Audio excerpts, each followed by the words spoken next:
অহংকার, তুমি জীবনে যা অর্জন করেছো সব ধ্বংস হয়ে যাবে, এটা কিন্তু মনে রাখবে। জীবনে মানুষ অনেক কষ্ট করে অর্জন করে, অর্জন কিন্তু একদিনের না, এটা সাধনার ফলাফল।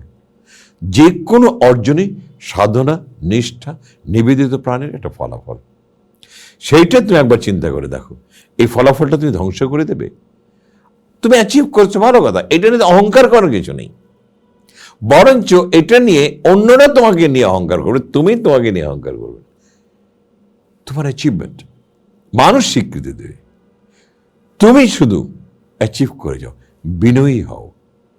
যদি তুমি অহংকারী হও,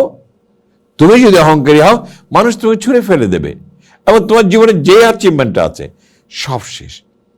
পৃথিবীতে অফুরন্ত এরকম এক্সাম্পল আছে, এক্সাম্পলগুলো দেখার চেষ্টা করবে। কারণ জীবনে যদি অহংকারী হও, সব শেষ হয়ে যাবে, এবং জীবনে যত অ্যাচিভমেন্ট আছে সব নিঃশেষ হয়ে যাবে, কারণ মানুষ স্বীকৃতি দেবে না।